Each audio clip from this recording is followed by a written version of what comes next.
Bienvenue à tous dans cette nouvelle vidéo. On se retrouve pour la première analyse de ce dimanche 19 juin 2022 sur les Pokémon de la 4e génération. Et nous avons deux analyses à faire aujourd'hui. Donc on part tout de suite avec Dimoré pour la première analyse du jour. Dimoré, c'est un Pokémon qui est extrêmement intéressant en stratégie. Et on peut le considérer comme un des meilleurs Pokémon du jeu, hein, je pense. Alors qu'en apparence, il y a quand même des choses qui le rendent fragile. Et le mot est faible, hein, évidemment, puisque fragile, c'est un peu le sens propre du Pokémon. Mais Dimoré, bah déjà, c'est un Pokémon extrêmement cool, extrêmement stylé. C'est l'évolution de Farfuré, un Pokémon de la 2e génération. Il faut comprendre qu'en 4e génération, il y a plusieurs Pokémon comme ça qui sont des évolutions de Pokémon qui venaient d'avant, hein, qui n'avaient pas encore d'évolution et qui en ont eu une cette génération-ci. Et Dimoré fait donc partie du lot avec Farfuré. Il possède le type Ténèbres-Glace avec son évolution, sa préévolution Farfuré, et c'est toujours la seule famille avec ce double type dans le jeu, ce qui fait que du coup c'est la seule forme finale avec ce double type.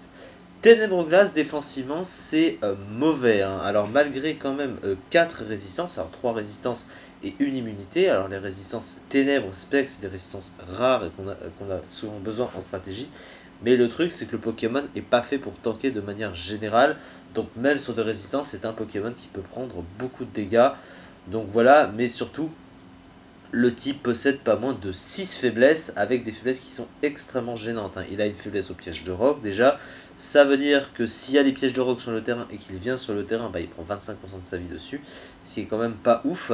Il a une faiblesse insecte, donc ça veut dire demi-tour. Le type fée depuis la 6ème génération, qui est évidemment un des meilleurs types du jeu.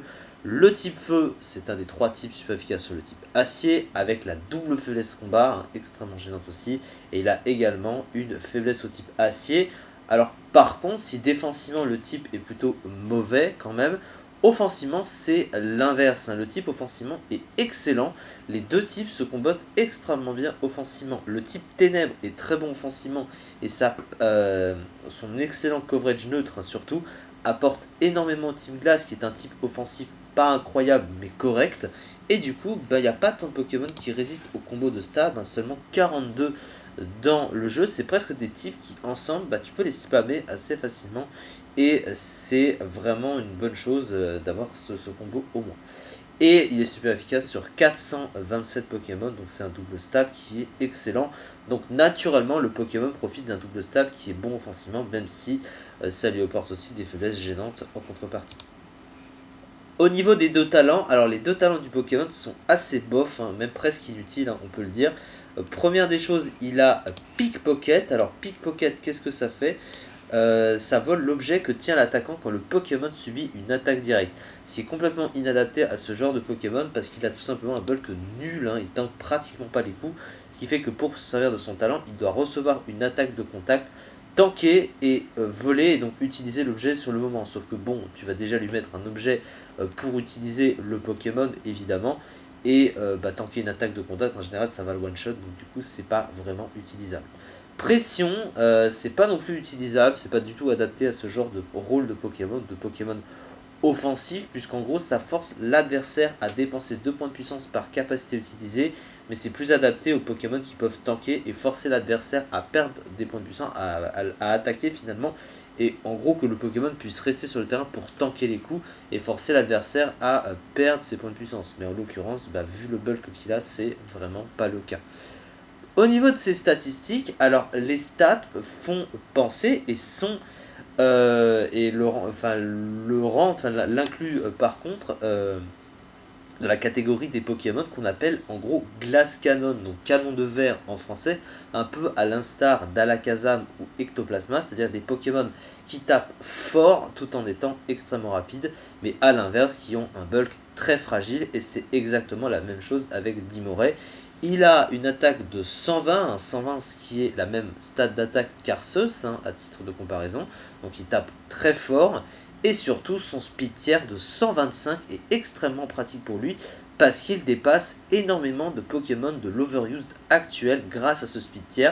Donc naturellement, le fait qu'il tape très fort et dépasse beaucoup de Pokémon naturellement, ce qui fait que si tu n'as pas de Pokémon qui dépasse ce truc naturellement, eh bien tu peux retrouver en danger parce qu'il a un double type offensif qui est bon. Donc ça veut dire que tu peux prendre cher, même sans setup, il peut faire quelques dégâts. Alors il a quand même besoin d'un peu de setup de temps en temps, mais il a quand même des dégâts qui sont lourds. Hein. Donc ça, à ce niveau-là, c'est plutôt pas mal. À côté de ça, par contre, comme je l'ai dit, le bulk est mauvais. Hein, 70 en PV, 65 en défense, 85 en défense spéciale, qui ne lui permet pas de tanker grand-chose. Et 45 en attaque spéciale, évidemment, on n'en parlera pas. Alors, au niveau de son move pool, alors il a certes pas un move pool offensif extrêmement large, mais il a à peu près ce dont il a besoin pour être utile. Hein. Déjà au niveau de ses stabs, il a quand même des stabs puissants, il possède sabotage stabé, hein, ça quand tu as sabotage stabé sur un Pokémon qui tape fort et qui a même le stab dessus et qui donc va augmenter les dégâts si l'adversaire touché a un objet, donc ça peut faire très très mal. À côté de ça, il a chute glace, éclat glace en priorité stabé également, point glace bien sûr. Donc à ce niveau-là, il est content. Il a aussi exécution, donc qui peut être un plutôt bon move. Donc voilà, donc ça c'est quand même plutôt pas mal. À côté de ça, il a accès à quelques petits moves de quadra. Il a aussi accès au nouveau move de la 8ème génération, triple axel, qui peut taper 3 fois. Qui a une chance de rater, mais qui peut taper 3 fois quand même. Donc c'est efficace sur ceux qui utilisent des clones notamment.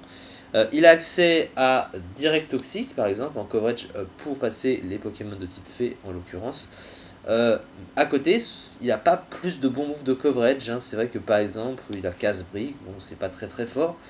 Mais ses stabs se suffisent à lui-même, ce qui fait qu'en général, tu as juste besoin d'une petite attaque en plus de ses stabs pour être vraiment très utile offensivement, puisque naturellement, il est déjà très dangereux avec ses stabs, sa bonne vitesse, son excellente vitesse même, et sa très bonne attaque. Il a accès à Dance Lame, comme on peut le voir, qui lui permet de se booster. Alors évidemment, c'est compliqué pour lui parce qu'il est quand même très peu bulky, donc du coup, il faut qu'il le fasse au bon moment. Il peut venir sur aucun Pokémon non plus pour tanker un coup. Et derrière, il peut venir sur une petite résistance, mais il faut vraiment que le coup soit pas très très fort, parce que sinon il va crever sur le terrain en arrivant. Et à rappeler qu'il y a des pièges de roc aussi. Hein. Si les pièges de roc sont toujours sur le terrain, il faut prendre en compte le fait qu'ils y sont et qu'il risque de prendre 25% de sa vie dessus.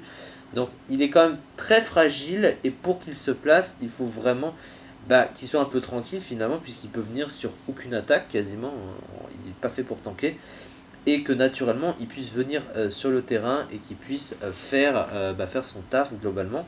Il possède aussi l'accès quand même à Provoque. Alors Provoque, c'est quand même pratique pour un Pokémon offensif parce que ça empêche l'adversaire, un lead par exemple, hein, si tu sais que l'adversaire valide avec tel ou tel truc, tu viens, tu l'empêches de poser ses pièges de rock, c'est utile pour toi après ou pour d'autres Pokémon de ta team. Et aussi ça empêche l'adversaire d'utiliser des capacités de soutien du genre, je sais pas, un setup aléatoire pour l'adversaire, et du coup toi tu le bloques, et derrière tu peux faire un petit peu ce que tu veux, forcer peut-être l'adversaire à switcher en fonction du Pokémon que c'est, ou même gagner un tour d'avance avec une petite prédiction et pouvoir se setup. Donc voilà, à ce niveau là la fiche stratégique du Pokémon, d'excellence en attaque et en vitesse, un double type bon offensivement, un move pool convenable avec notamment un accès à une attaque de priorité éclat glace. Mais par contre un bulk médiocre du coup et un double type mauvais défensivement, le rendant faible au piège de roc, de talent inutile. Le Pokémon le mois dernier se classe extrêmement bien puisqu'il est un des meilleurs Pokémon de l'Overuse actuel, 6ème du classement, 19,54%. Il y a près d'une team sur 5 qui a été jouée avec ce Pokémon pendant le mois de mai dernier, donc c'est quand même incroyable pour ce Pokémon qui est vraiment très très fort et très dangereux. C'est ça en tout cas pour cette vidéo. On se retrouve pour la seconde analyse du jour évidemment sur les Pokémon de la 4ème génération. Merci beaucoup de m'avoir suivi et à très vite.